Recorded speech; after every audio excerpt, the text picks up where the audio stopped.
শাহরিন আক্তার সুমি আমার খুব পছন্দের একজন প্রযোজক। তার কাণ্ড কারখানা আমার বরবাদের সময় তো বেশ ভালো লেগেছিল, যদিও রাক্ষসের সময় আমার সম্পূর্ণভাবে ভালো লাগেনি। কিন্তু তিনি তার রাক্ষস নিয়ে আক্ষেপ প্রকাশ করেছেন যে তার ছবিটা সে লেভেলে ব্যবসা করতে পারেনি। আমরা জানতাম সকলে তিনি যে ব্যবসা করবেন, এটাই বা তিনি কি আশা করছিলেন? আমার তো মনে হয় না তিনি করছিলেন।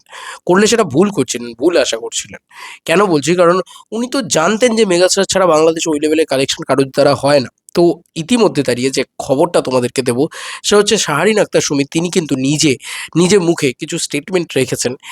এবার বরবাদ না বাংলাদেশের ইতিহাসে, বাংলাদেশ সিনেমা ইতিহাসে সর্বোচ্চ কালেকশন করা সিনেমা হয়ে দাঁড়িয়েছে। এই যে কিছু গু গোবর আহ, সিনেমা নাকি খারাপ সিনেমা নাকি কিছু মানুষ বলেছিল, তাদেরকে জাস্ট সপাটে থাপ্পড় মেরে বরবাদ ওই জায়গাটায় চলে গিয়েছে। এমন একটা জায়গায় চলে গিয়েছে বরবাদ, যেটা কিছু করার নেই ভাই। এক্সট্রিম লেভেলে কালেকশন করে ফেলেছে। আর তারা আবার বলছে যে এই সিনেমা নাকি ঠিকঠাক নয়, এই নয়, ওই নয়, সেই নয়। ভাই, ভাঙ্গারও কিছু যায় আসে না। ভাঙ্গা ওই সিনেমাই বানিয়ে যাবে, একই সিনেমা বানিয়ে যাবে, একই জিনিসপত্র করে যাবে। পুরো একদম চটকে রেখে দেবে এইসব ক্রিটিকদের। আর এরও কিছু যায় আসে না, মেহেদী হাসান হৃদয়েরও কিছু যায় আসে না, এটাই বোঝা যায়। যাই হোক, এটাই বলবো যে দেখো, বরবাদ সিনেমাটা আমার তো দারুণ লেগেছিল, দুর্দান্ত লেগেছিল।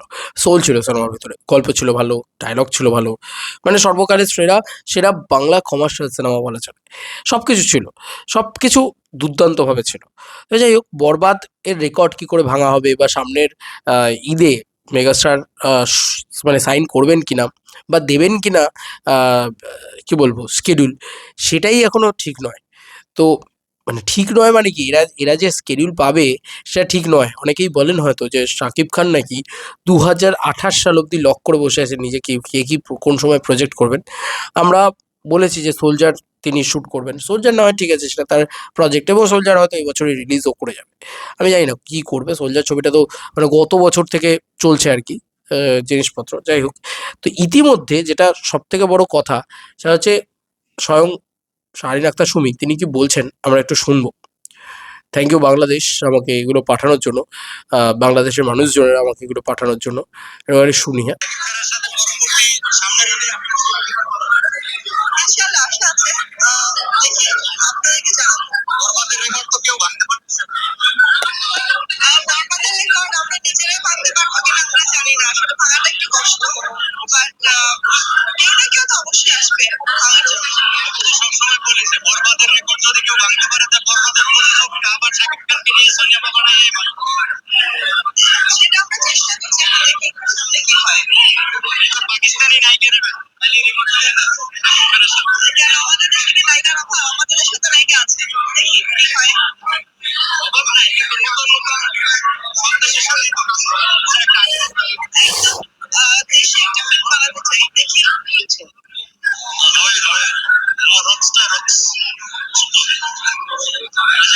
পরবর্তী ঈদে আমরা শাকিব খানের সাথে আপনাদের সিনেমা দেখবো ইনশাআল্লাহ। ইনশাআল্লাহ প্ল্যানিং স্টেজ। হোপফুলি সুন, হোপফুলি সুন। আশা করি শাকিব খানকে নিয়ে আপনারাই বরবাদের রেকর্ড ভাঙবেন। সকলেই চাইছে, মানে যারা মানে শাকিব খান যে ওনাদেরকে স্কেডিউল দিলে ওনারাও হ্যাপি হবেন, পাবলিকও হ্যাপি হবে। জানি না, এখন শাকিব খানের তো গল্পের উপরে ডিপেন্ড করছে, যে গল্পটা পছন্দ হতে হবে, একঘেয়ে জিনিসপত্র থাকলে চলবে না। আবার একটা হয় না যে একটা লজ্জাদানি ব্যাপার স্যাপারটা থাকতে হবে। তো আমার মনে হয় মেহেদী হাসান হৃদয় এবার একটু অ্যানিমেল থেকে বেরুক, অন্য কোনো সিনেমা থেকে মুভ করুক। তবে মানে এটা কিন্তু কোনো দোষ নয় ককটেল বানানো, মানে দুটো সিনেমার ককটেল বা তিনটে সিনেমার একসাথে ম্যাশ আপ, এটা করা কোনো দোষ না। এটা কিন্তু আমাদের ইন্ডিয়াতে প্রচুর ডিরেক্টররা করেন, সাকসেসফুলি করেন, এবং তারা মানে বিগেস্ট বক্স অফিস দিয়ে যান। শিক্ষাটা ইম্পর্টেন্ট, ভালো সিনেমাটা বানাতে গেলে শিক্ষা লাগে, সেই শিক্ষাটা থাকলেই ব্যাস সিনেমা বেরিয়ে যায়। ভাই, বরবাদ যা দেখিয়েছে, ও সত্যিই আর ওর ওপরে আর কেউ কিছুই দেখাতে পারেনি। এটাই হচ্ছে কথা, যে বরবাদের ওপরে আর কি হবে, ওর ওপরে কিছু হবে না, তখনই লোকে বলেছিল। যাই হোক, আজকে শাহরিন আক্তার সুমি হোক বা তার তার যে হাজবেন্ডই সম্ভবত, আমি যদি খুব ভুল না করি, তারা সকলেই এই কথাটা বলেছেন যে হোপফুলি মানে কামিং। তো তাদেরকেই ধরছে সবাই। এবার দেখা যাক শাকিব খান স্কেডিউল দেন কিনা, কারণ শাকিব খান তো মানে অনন্য মামুনের সাথে বেশি এ করেন, বা এই যে হিমেল আশরাফ, মানে এই ডিরেক্টরগুলো না, আমার সত্যি কথা বলছি, আমার ঠিক পছন্দের ডিরেক্টর নয় এরা। কিন্তু কিছু করার থাকে না যখন মেগাস্টার স্কেডিউল দিয়ে দেন, কারণ এরা ওই লেভেলের গুণগত মানের ভালো ডিরেক্টর নয়। এটা হচ্ছে সর্বোপরি সত্যি কথা। যাই হোক, দেখা যাক মেহেদী হাসান হৃদয়ের সাথে কি হয়, এবং এর তোমার কি যেন বলে শাহিদ আক্তার ছবির সাথে শাকিব খানের কোলাবোরেশনটা হয় কিনা আবার, এবং কি কালেকশন আসে কি না হয়। কারণ মেহেদী হাসান হৃদয় কিন্তু খুব একটা ডিজাস্টার দেখেন, সে এটা কিন্তু সত্যি কথা। আজকে শাহিন আক্তার ছবি বলতেই পারেন যে আমার ছবি ব্যবসা করেনি, এটা তো খুব স্বাভাবিক ব্যাপার যে ছবি মানে যে বাজেটে বানানো সেই বাজেটটা কিন্তু রিকভার করেনি, স্বাভাবিক ব্যাপার। কি করে রিকভার করবে, সম্ভব নয় রিকভার করা।